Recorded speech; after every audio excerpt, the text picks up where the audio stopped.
Hello, everyone, and welcome to our roundtable on the question of cybersecurity and well-being. No, I'm just joking. We're going to be talking about penetration testing at AI speed. So we're going to be talking about AI. So we'll give we'll have some introductions, and then they'll talk to us about what they've been doing in the area of pen tests. So on the left, Jean-Michel Bénard, partner of Cybersecurity Audit and Advisory of Grant Thornton. Then Arnaud Treps, CISO of Odasiva, Franck Perilla of Emeria, and William Ritchie of Custody, but I'll have them introduce themselves. So, for a few years now, we've been talking a lot about AI.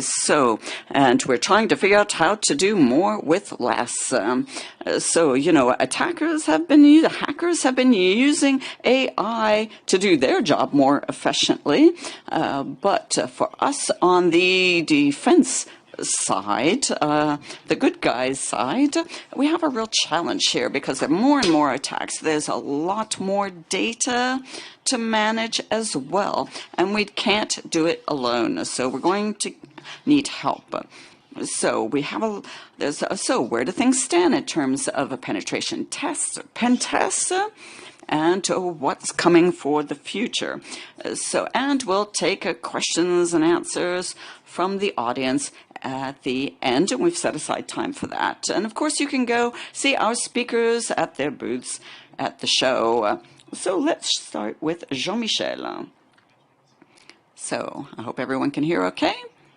So Jean-Michel Bénard, partner at Grant Thornton. And it's been 20 years I've been working in cybersecurity, the technical side, intrusion tests,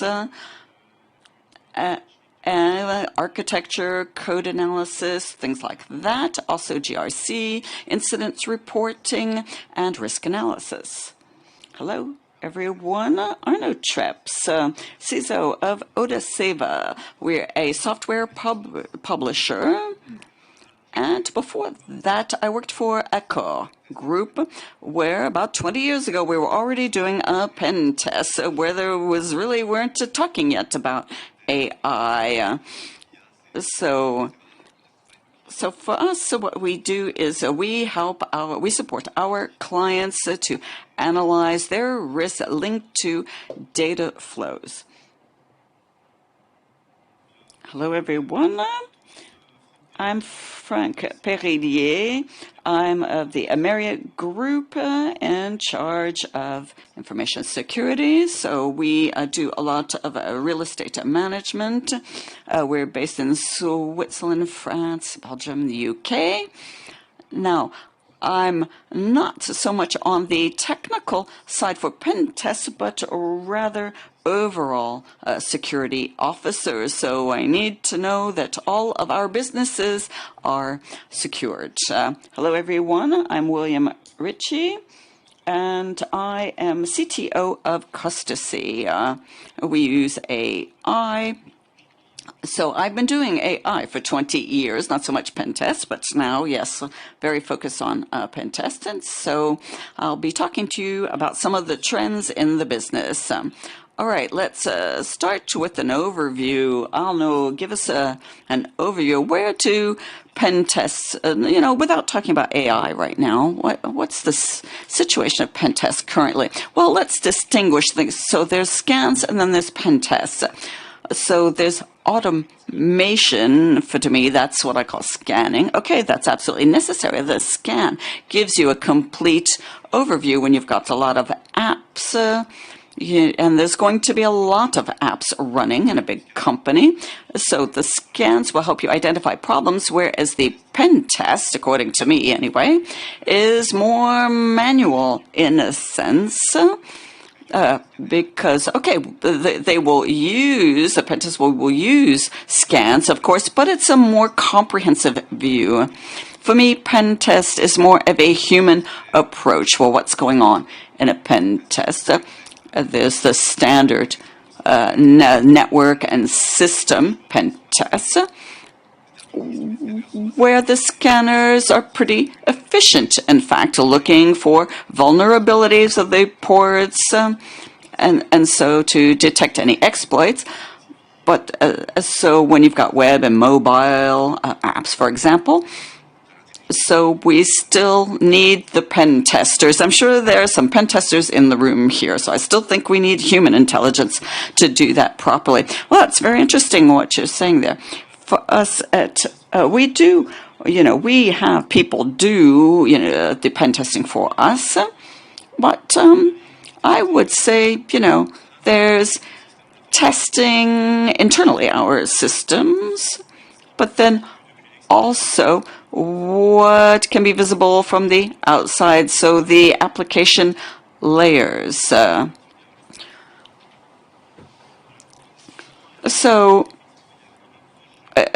it is important, to test applications, it's true. And this, we have to keep in mind, what, the pen testers have their art, I'll call it an art of pen testing. So automation is not necessarily applicable here. So if you're looking for weaknesses in certain segmentation or isolation of your systems, for example. So yes, for us, we have human pen testers, okay, but for from internally, yes, we're looking for vulnerabilities. It's true, okay. Firewall's not enough. Other tests, you have to take maybe an approach that we can use automation. For companies like ours, we don't have our own pen testers, so we have to pay. So, we are looking at some automated systems, and it does go beyond just a scan, okay, for us. Yes, scanning, okay, it might point up the vulnerabilities, looking at the passwords, looking at attack pathways. So, okay, there's an expert pathways, okay, there's an expert approach. There are different levels of attack, different degrees of attack. So, what are the results that are being produced by some of the automated systems, okay, other than just telling us, oh, change your passwords, okay, but I think we're seeing some good trends. But I'm still convinced that the human pen testing is needed. How often do you do your pen tests? Last year, we did 27 tests on the applications. And CAC, or Pantera. Well, when we talk about AI, I would like for our external attack surface to be under constant monitoring. In fact, and so we have a service for that. And we want to see if they're exploitable. But, that's, you don't really know sometimes on your surface. Sometimes it might not belong to you when you want to take a more offensive position. But we need to know what our exposure is, first of all. Okay, so we're going to be talking about AI and pen testing. So what's the reality right now? Is it just a tool, an aid? What do you think, Jean-Michel? Well, at this stage, a lot of people are jumping into this approach. I just see it as an aid, a tool. Okay, you're looking at the Python scripts, this can take half an hour more depending on how tough it is. So it can really help for that, because when, at the end of the day, the result could get us close to what we need. So I think it's helpful in that sense. It gets us very close to what we need more quickly, because you're facing a mass of data and you can't cover absolutely everything. So in that sense, it's useful to be able to manage such large amounts of data. And at the end of the pen test chain, the reports, I'm sure, none of the pen testers here in the room, I'm sure that's not your favorite thing to be doing, is the reports, writing the reports. Okay, but you can't just have the machine doing it either. So it's always going to have to be the human to make sense of this. We can't, it's not just in a one-click report generation here. We're not there yet. So right now, but it is a big time saver. We are more efficient, and it's not necessarily, it's doing things where, it's, too long for humans to be doing. So pen tests, in fact, are for the good guys, as we've been saying, to prevent the bad guys from getting in and doing harm. Okay, so we are at just of the beginnings of some of these new tools. Also, when you're in an international team, you need things, that can help you. We don't all speak 90 languages. Major corporations need to be able to handle all of that. Okay, what about special, characters? Last February, there was a publication, LLM Scan, I think it was from the University of Illinois, published that. There was a lot of power going into trying to reproduce things that, the experts are doing. But it was pretty impressive to see what can be done. There's the SQL usage, but so it's coming. But we're still in the proof of concept stage. So I think currently things are going well. But if I could add something. So I really don't see any reason why, a person in front of a screen, there can be a lot of replacement of the human contribution. But the problem is the hallucinations, first of all, of AI, and understanding the context. So when you're talking about generative AI, sometimes, it's churning out things that may not make sense in the context. Okay, so AI quickly sort of loses its footing in that sense. But these can be solved through a technical. There can be longer and longer chains of characters that can be learned. But there's other approaches like the Mistral. So this mix of experts, the AI. So part of the AI is devoted to understanding the problem and breaking it down to logical blocks, and so can do the parsing. And if you combine with the experts, you can really keep the context and avoid a lot of the hallucination. Have you tried the Pentest ChatGPT? They can keep the context pretty well. Okay, all right. So, we have used this. We've been testing this, and we're seeing things that are much more complex and evolving very quickly in the right direction. So I don't think we can, it's already starting. So, when you say it's not for today, well, in fact, it's already starting. So I believe that we can, these systems can generate the code for the pen tests, so you can run it and you can adapt it. So, there are many ways in which AI can relieve humans of some repetitive tasks. So you've got Pentest GPT. It's a paying system. Okay, it's So, they need to, of course, monetize their system. So it is paying, but it is continually updated and it's making progress. Okay, what about code analysis? Jean-Michel. Okay, so, when we've been talking about pen tests, but when we talk about code analysis, I know we don't all agree here, but that's fun.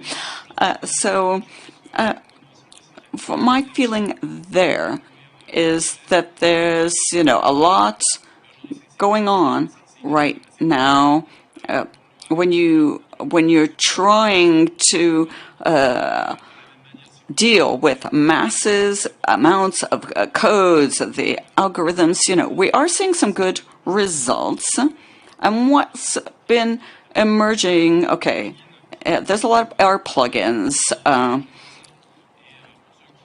So if you use assemblers, there's Hydra. When you're doing a compilation, it can be a nightmare, in fact, to read some of the output of those. Yes, we agree on that point. Okay. So here now we'll have output that's going where the variables will be identified. So that's pretty magical. But I'm not yet convinced about how this can work in pen tester. So I think there's still jobs for pen testers. Will still be with us for some time. Well, if I could add something, listening to William, yeah, there's new things emerging all the time. Now, pen testing. Okay, sometimes pen testers need to also think outside the box as well. Whereas AI, if you want to use it in a sure way, a secured way, we're always trying to keep it in a certain box. In fact, okay, so, when it works, fantastic, you're really happy, it's impressive, yes. But when you're trying to set a framework, well, then that's a problem. I remember pen tests from the past where I had the source code of an app and I would find it on the website of the developer. For me, having obtained that, I discovered a lot of things. Okay, AI could do this, but, little by little, it becomes difficult to, try to keep set barriers, in fact, so that there for less hallucination. So one of the limits of a Pentest GPT, it's using a very well-known LLM with, plenty of variables, but to set some limits to what is allowed or not. So you're not going to blindly trust AI to do this. So no, that's not at all what I'm saying. Okay, we do need a lot of data for the pen tests, and the pen testers need to generate a lot of usage cases, so that we can add that into our database. That's what we do. Oh, are there any risks? If AI start doing something a bit too magical. Well, let's imagine, okay, you're looking for some long-term solutions. Okay, can you penetrate the system in any way whatsoever? And for AI, anything is fine. Social engineering is fine. Deepfakes are fine. Compromising photos. Okay, so there you're really getting out of line. Okay, now if that's what you want to test, well, AI can do it, but it's getting very disturbing. Well, we do need to keep in mind that pen testing is offensive. Okay, and sometimes, when there is an intrusion, they're looking to destroying data. Okay, so we need to be prepared. Our assets, might be a little bit outdated and therefore they're vulnerable. So, we do want humans behind this, where AI is just one more tool to help a good pen test. Well, since we're talking about the human input, William, you are talking about replacing people, but not necessarily. So what are you thinking about cybersecurity engineers? What's their future? Well, I think the idea is to multiply the types of testing. I never said that we want AI to be doing everything, because of the hallucinations of AI. So for me, this does not endanger pen testers in their jobs, okay? Well, then what do pen testers and cybersecurity engineers need to do in terms of upskilling or adapting? Well, I think it's the art of asking the right questions, understanding the context, how you transform that into goals. So here, it's not just about learning new tools. It's also about, thinking like an attacker, thinking like a criminal, to understand all of those techniques. Okay, so, thinking about, the social engineering style attacks as well. We ask ourselves more and more, LLMs, the questions, we're using natural language, so we have to adapt to that as well. Well, I was doing pen testing a long time ago. What I fear is that, we've got all these automated tools, so, will we sit back and rely on them? So yes, we need to use it to save time, okay, so that we can devote our time to the tougher issues. So for me, the risk is that, we will be using AI to save time and therefore sell at a lower price. Lower the prices? I fear that. I'm a bit pessimistic about that. I agree with that. We could, we could have AI generating reports that no one will understand and therefore not read. So that becomes possible. Okay.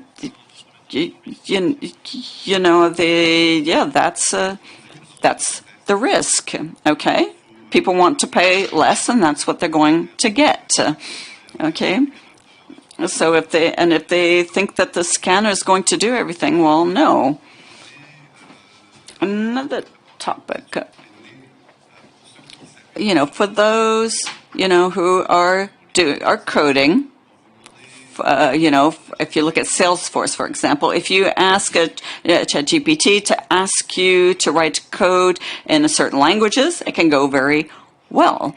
But in others, it's terrible. They don't have enough data. They haven't learned enough yet. So are there data sets on, for pen tests of sufficiently good quality so that AI can automate that? I'm not convinced yet. But, if the quality data sets arrive, well, then it would be better, of course. Well, it's true that you need a lot of data to train AI. When we were looking at image recognition, temporal series, but there are in some areas in which they can, do a lot on their own without that. So some well-done pen tests can greatly train, there's what we call the retrievable augmentation, and you will get more pertinent results. Of course, yes, it's true. You have to teach the system, and then it begins to learn on its own. It's true. And so, that becomes more financially, the cost becomes more reasonable. So you don't need as much data as you think. So what about apps being used, chatbots, do we need to pen test? Okay, well, I think, yes, pen testers need that skill. Definitely, you've all heard, I'm sure, of the AI, that had to be unplugged, basically. Okay. The chatbots had started answering clients to say, and saying bad things about the customer service. I think an airline. Also, the chatbots started making things up. Okay, so when we're talking about AI pen tests, well, the pen testers maybe need to be keeping an eye on what the AI is doing with chatbots. But that's not as easy to do. When you're a pen tester, you know how to write SQL. You're going to learn the different techniques to go with the workarounds of the WAFs. So what you've understood that, okay, but AI, the thing is, you will get different answers even when you're sending the same input. If you look at the Microsoft, they were looking at jailbreaking techniques. These are new. When I was trying to hire a pen tester, I wanted a developer. I thought, he or she will know how to do that, who's already, coded, will understand that, and he'll be able to understand where the exploits might be. But now, what? Now, what are the skills we need? You need that semantic skills that's going to manage with the AI. And that's a tough topic. Everyone is trying to use AI these days. And, well, internally, for us, everyone needs to use the AI. You can go so much faster. It's true. So we've multiplied our development capacity by 10. So absolutely need this. Okay, and the attacks are possible on the AI. So for example, if you know my company, the context, you can start, the attacks can come on my marketing tools, on my code and everything. But that's an expensive attack. In fact, you need a lot of the context to do an attack. So for us, we feel like that, it's worth it for us to continue down this line, okay? So for us, we absolutely need to keep developing. We understand that the risks come with that. Now, what about the NDRs? Okay, tell us about that. And, I'm also thinking about regulations. William, what's going on in the regulatory world? The EU, they're looking at the exposure to a level of risk, and so there's some specific clauses introduced into the regulations about AI. And they believe that a lot of the risk can come from the size of the LLM. So if you've got, depending on how the model was, it depends on the power. The size of that LLM is, so the larger it is, the more dangerous it's considered. And I tend to agree with that. So in the regulation, you've got to show the training data, the architecture of the AI, and the impact on the that you are respecting copyright. And so it's a pretty heavy duty. It's rather cumbersome. And you, when it comes to custody, we've had them for some time. We haven't waited for regulations. You need a description of other models you have, how you train them, the bias you identified in the data, their business use, and how you justify all this. And we have cards for every AI that is deployed in our premises. So let's talk about pen testing of the future. a few uses cases. Just I'd like to say something. If we force ourselves, and I mean, there are regulations, of course, on traditional AI uses. When it comes to attacking modes, you are an attacker, right? So if we limit our AI when it comes to our attacks, others won't, you see? So, I mean, a penetration test is offensive. It's about attacking, right? And this is the limit you were talking about earlier on. This is what I'm aiming at, and you were giving the example of, I tried to look for this on Google to look for the code, and if you want to restrict the AI, because I'm afraid you might do mistakes on the defined scope, then it's not really efficient, because real attackers don't limit themselves.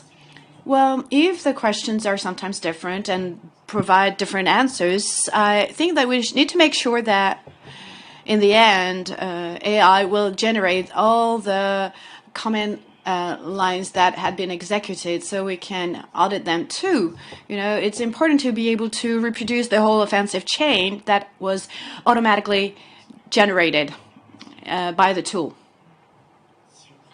Now, Arno, you wanted to say something. Yes, pen testers basically 20 years ago did everything manually and looked at the tools and said, well, it's not as efficient as my own good technique. But then we started using tools because they save time, right? And I am convinced that AI will definitely part of the tools used by pen testers. And what I see nowadays, and it's very efficient when it comes to social engineering and conversely, we want to use AI for all purposes, and it's hard for AIs to actually go to websites and carry out tests when we actually have very efficient tools. And back in the day, we had Brother Autopo and other things like these, and they worked pretty well. And we don't need AI for this. So I think the future lies in the relevant use of AI and in the use of more traditional tools where they're still needed. When AI interacts with its environment, when you think of our interoperability, it can trigger all these tools, and so that's what you need minimal control over. What is actually triggered. When you talk about Pentest GPT, I've noticed that there's a person behind this that validates the various steps. Yeah, there's a validator. There's a model that validates the various steps and the code for it to be executed. And so it can be a person, of course, but they do have a validating model too. And it is something that needs to be monitored, what we call agents. And we are used to using ChatGPT, on a single occasion. You ask ChatGPT, please write a report, and they do it very well. Now we need incursive agents. What AI does is to ask, what's my objective? So it defines its own objective and the various steps that are needed to achieve this objective. And the AI will actually come back to the steps and without losing sight of its objective. And we have AI models that actually generate theses like these. So imagine pest testing with agents based on AI that doesn't lose sight of its objective. Okay, now if you had a magical pen in order to write a scenario that AI could help solve, do you have any idea?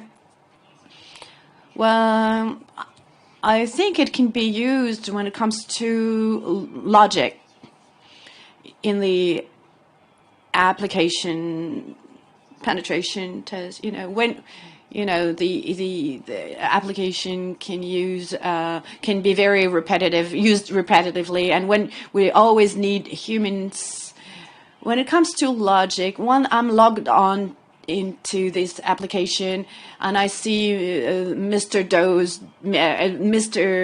X's data. Can I actually make negative orders on a website? So it actually gives me money instead of me spending money. And so all the automatic tools are not efficient because you need some brain behind this, and AI could be useful, and I expect a lot from AI, especially when it comes to replacing humans. We were talking about quality earlier on, and we thought that automated pen tests may not be qualitative enough, but I mean, there's the same situation for humans, and AI can be used as an expert system, as a kind of assistance help desk. The system can cover a number of IP addresses that a human cannot do in a limited amount of time. So the idea is all about, exoskeletons, basically. How can you turn a person into a pen test superhero so they can do in 10 days what would require 4 months?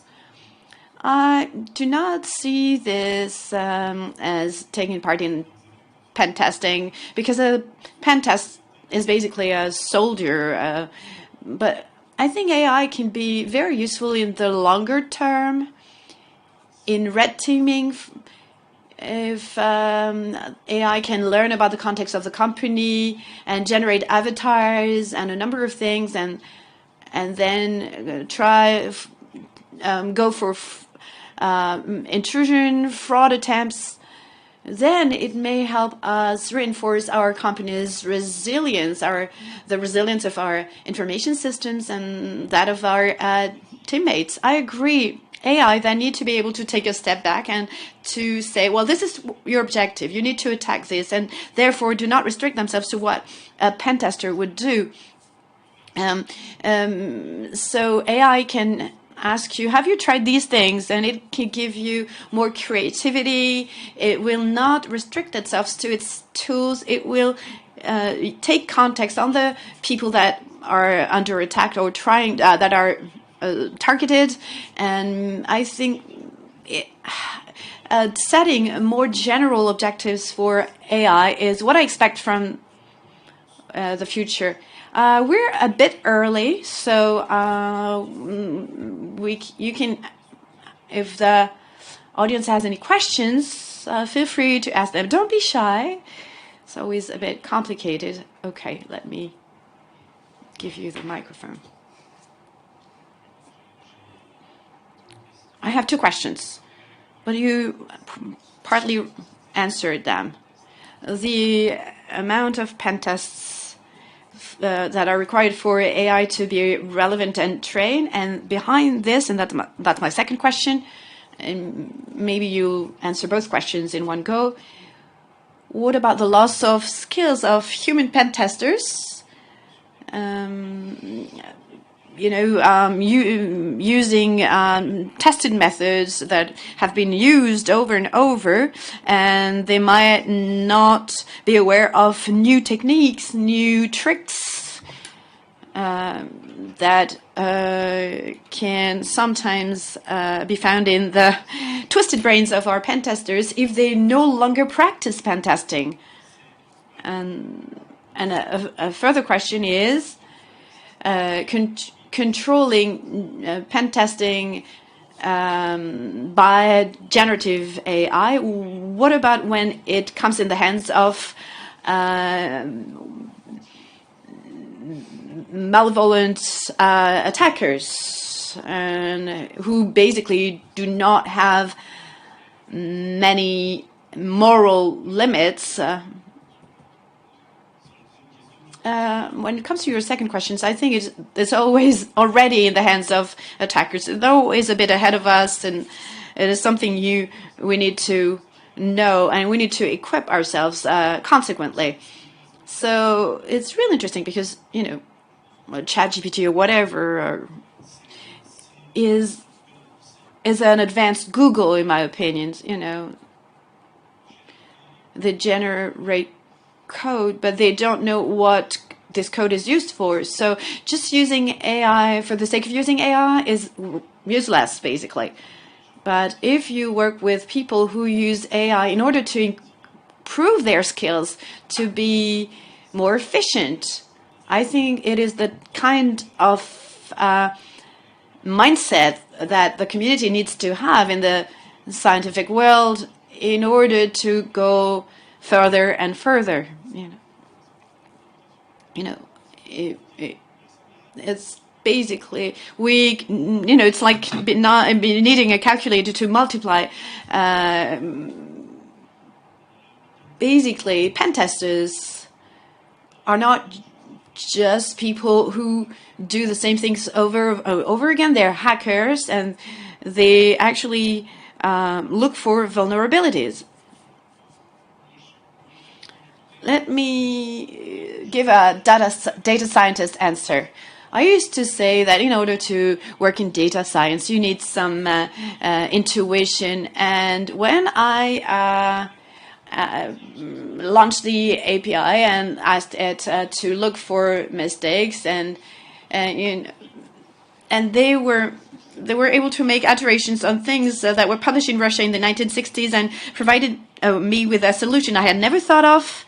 I started losing confidence, and I realized that there was a problem, that I was going to be replaced. So I really clearly knew what I wanted to see. And once you have defined, set clearly your objectives, you know exactly what the scope is, what your objective is, then you can let AI do the rest. So what you were saying is that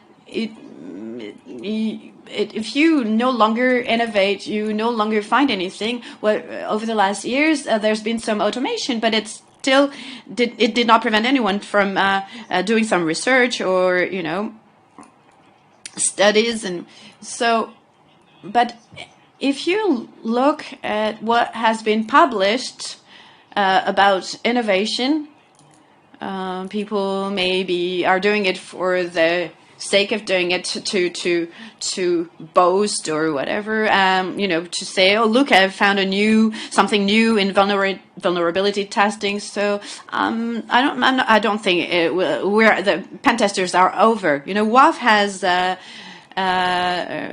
issued a ranking of AIs, and so there's going to be some more technological advances, and they will keep using tools. Now the approach that says I hide tools for the good guys, so and hoping the bad guys don't know about him, that was a bit of a mistake, right?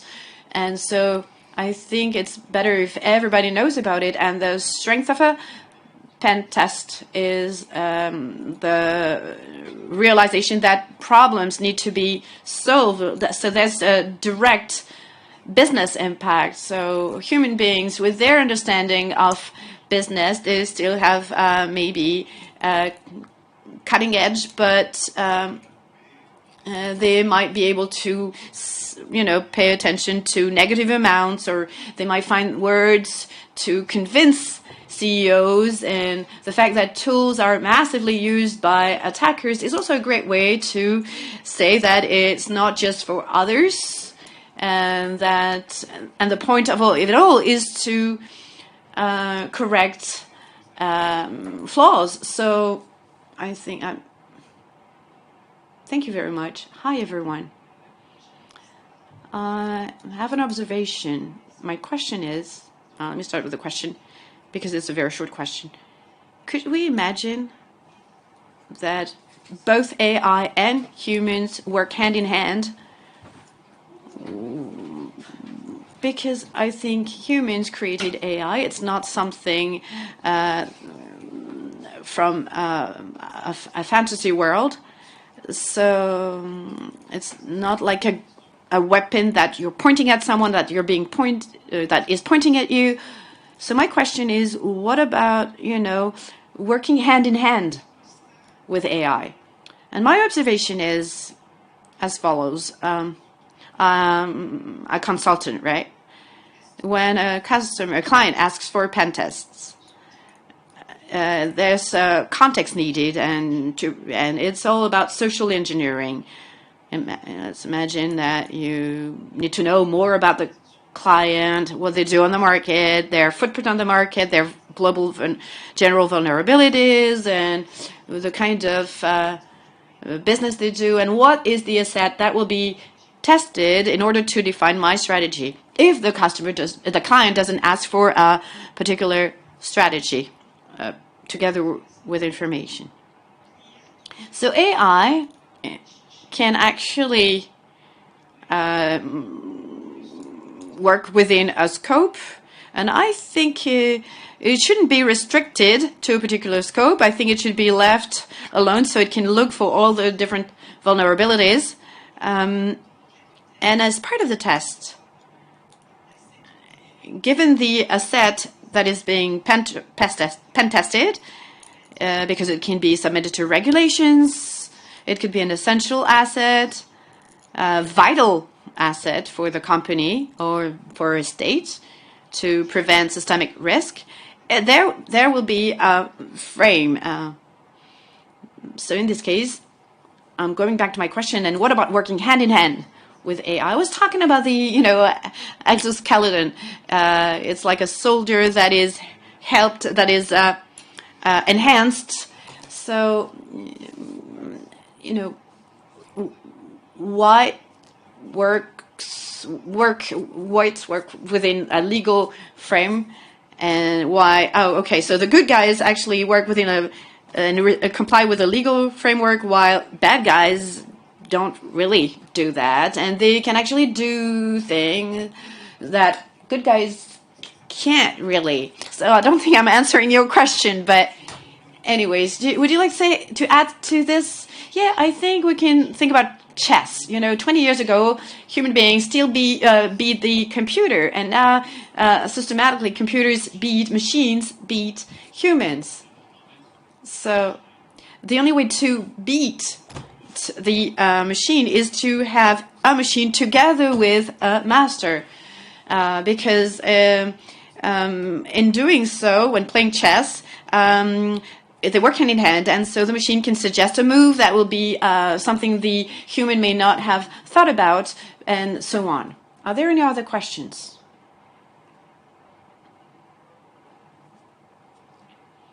Hi, everyone. I have a question about security risks when it comes to AI. Recently, you may have heard of it in Hong Kong.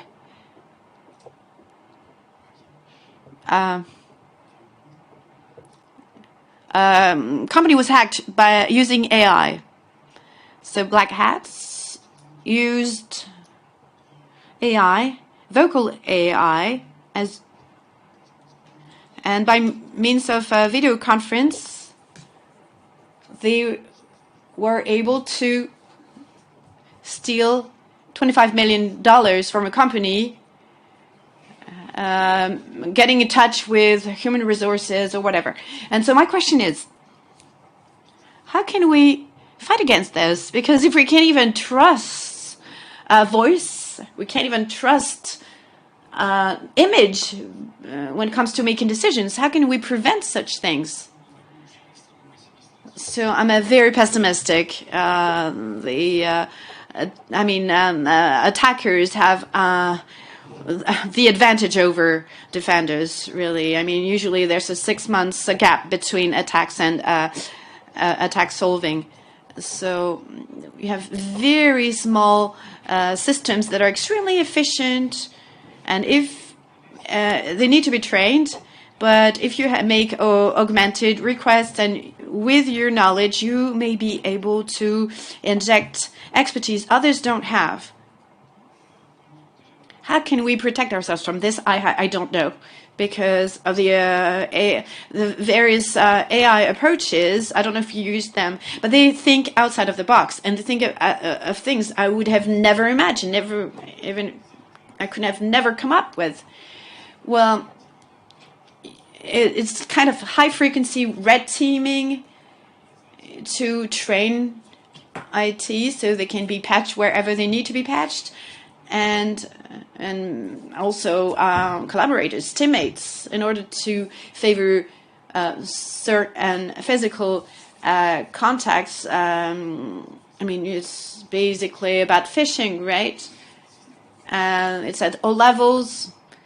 So even if your information system is protected, you think 100% protected, any intrusion is possible. Look at what happened at Okta or wherever. I mean, they got it wrong when it came to supply chain, and then by means of phishing operations, and sometimes also, administrators can be bribed. So it's not only a cyber attacks, it's fraud. If they can clone your website and change it, and then your attack surface attack systems might not identify them, detect them, and then the fake website is then published and it has fake ads. And I mean, there's phenomenal intelligence at this, and people are very ingenious, very smart. And as you were saying, it's the ambivalence of everything. There are positive and negative aspects to everything. You have chatbots everywhere, vulnerable plugins everywhere. So I think we're in for a lot of fun. A few elements. I think it's very important to raise awareness when it comes to attacks and the type of attacks we can be faced with. I mean, it's not science fiction. And also communication. It's important to say, yeah, we faced an attack, and more and more CEOs agree to say this is what happened, and yeah, we got caught. They caught us. They got us. And the third strategy is to take a break. Wait a second. The CEO is asking me to wire some money. Wait a second. Let me call him on his cell phone to make sure he is actually asking for it. I mean, the big boss is asking for money transfer because there's some acquisition going on. And take a break, take a pause, and make sure it comes from him or her, right? Make sure you call the bank, your bank clerk, so you don't provide anyone with a code. But if AI has set an objective, we could tell the AI, I don't want that person to be able to call their boss, and AI is able to develop scenarios and to anticipate various moves, and it's incredible. You'd be amazed. Oh my God, so you're saying we're, sorry, excuse my French, screwed. Yes.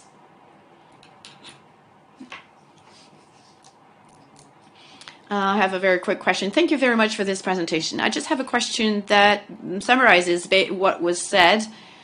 Isn't there a risk that in 2, 3, 5 years' time, maybe 5 months' time, in the end, AI was more negative had a more negative than positive impact for us? What do I mean? Well, hackers, non-ethical hackers, who do not care about regulations, who do not care about legal frameworks, will use these tools with bad intentions, right? These people do improve their expertise and use these tools in a very specific way. And on the other side, it's us, with our ethics and legal frameworks. So could we end up in such a situation that the gap is too big? And we were able to increase our defenses, but since they are even better at attacking, well, I think the answer is pretty simple. Well, they're moving faster than us. Yeah, but we are also us. what's telling us? What's telling you they're going faster than us? I mean, there are great researchers and on the market, and those who use attacks, who want to attack, use tools and are looking for attacking. So defense is basically this the same as attacking, and it works the other way around. I think it's a philosophical question. We're all about safety, security, whatever our choice is in society. We need to protect society, so it's a different fight. We don't use the same tools, but you have the same intelligence. Basically, when you use an attacker's tools to carry out pen tests, right? So, for example, I've generated videos where teams were being explained a few things, and they were fake videos. And it was a great way to train and to raise awareness among people. So we can use the same tools as our attackers, basically. What you were saying is like, playing cat and mouse, basically.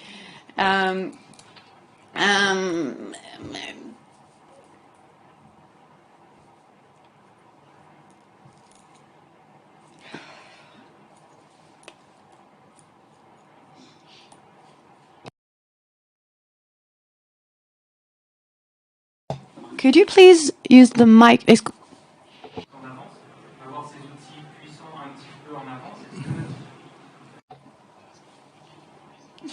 So since the attacker's tools are more powerful, the gap is getting bigger. Is that what you're saying? I'm sorry, they're not using the microphone. I cannot hear the speaker right now.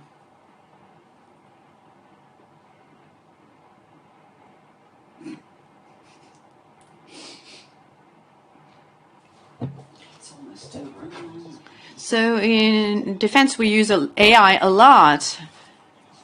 In SOCs, we're much faster. In intelligence, we're faster too, and so they can actually summarize everything they've seen about you. Sometimes you need to dig a bit deeper, but AI actually diminishes the entry barrier, the level, the height of the barrier. You have hundreds of millions of people who have access to things that they could not access in the back. So I'm being a bit optimistic, but we have never seen such a revolution before. And instead of 5,000 people, you have 500 million people who can actually carry out an attack. Good luck. I wanted to talk about the part of AI in advanced persistence threats, because pen tests are usually time constrained. They need to be carried out over 1 week, 2 weeks, and with AI we can actually carry longer term tests in much shorter time. Now, do you see a new paradigm in the way you carry out pen tests once there's no time constraint? It's kind of like two questions. AI in APTs, well,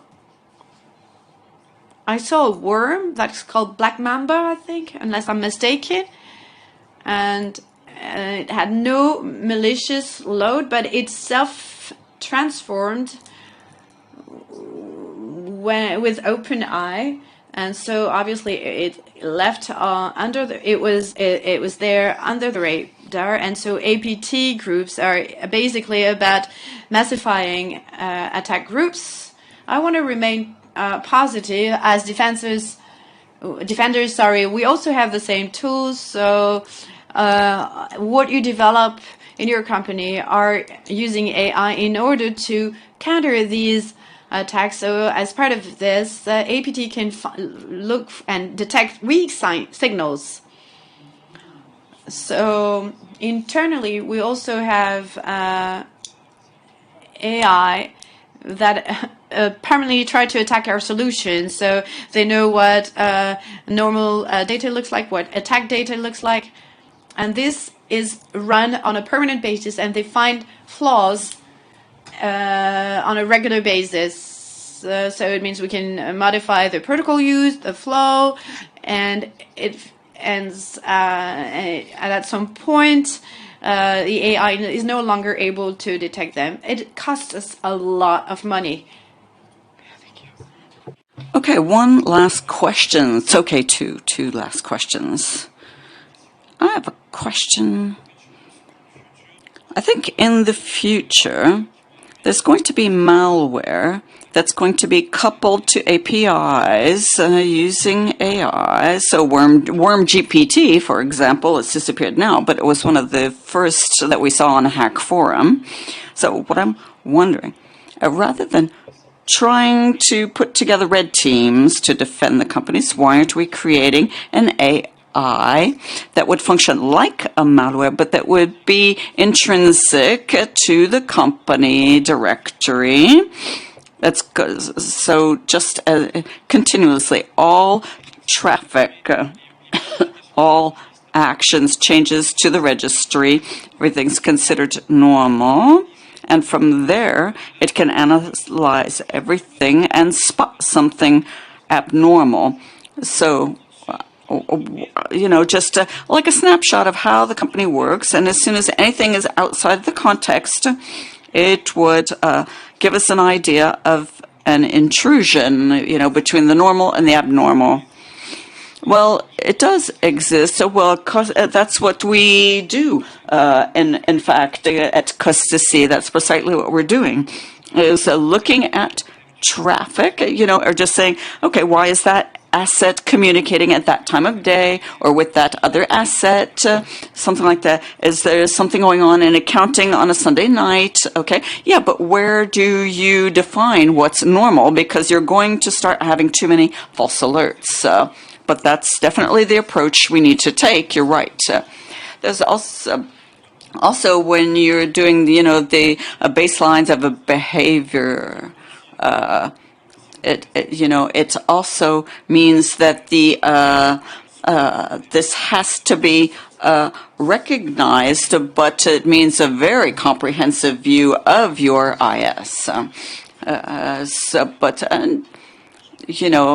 Of course, with a lot of the digital transformation underway all over the companies, we see a lot of changes that not everyone knows at all times, and this will generate a lot of false positives as well. So you need to be identifying the critical assets, and then, so that the alerts will make more sense.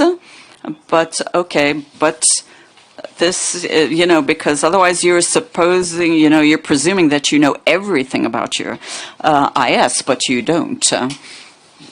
Well, yes, so, just as you described it, yeah, you've got your snapshot of what's normal, but the normal keeps moving. And so, and then you'll find yourself flooded with false alerts, and then the EDRs and they're all over, and when you're, but sometimes what you realize is that because of too many false alerts, nobody's paying attention to the alerts anymore. So I don't know if the colleagues here will agree, but you're quite right. Okay, so what you're looking for is the stronger signals in a very expert system. Thank you so much. So if I'm a client and I order a pen test and I want to be sure of the quality of the pen test, I'm hearing some different stories from you. Some of you, you made the parallel with an exoskeleton, but at the same time, there's no one-click solution. You won't get a good quality report. So my question is, how does, a client know that they're getting their money's worth from a pen test? And, with increasing AI, does the client need to change strategies, look for different methods of testing? So if you're the client, how do you make sure that you're getting your money's worth when you pay for a pen test? You need to be looking at the profiles, what's under the hood of this proposed service. Do they, what they're doing? How do I ensure that the consultant, might have all of these certifications of training, but is that enough? Does this consultant understand when they need to be doing some things manually and not just rely on AI all the time? Well, when you've completed a pen test and you submit the report, you can see what's going on in the quality of the report. When you have competent developers, it's great to see, the pen testers and the developers, they all need to be able to answer questions, So, if you're doing the pen testing, but, and if you don't really know what's going on behind it, then that pen tester is not going to be able to answer any questions. And then for people who have to do the remediation, there has to be an in-depth dialogue.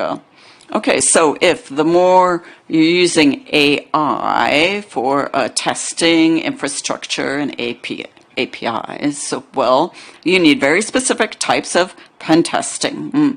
So, as William was saying, are there some things going on that, the AI is producing that makes sense or that don't make sense?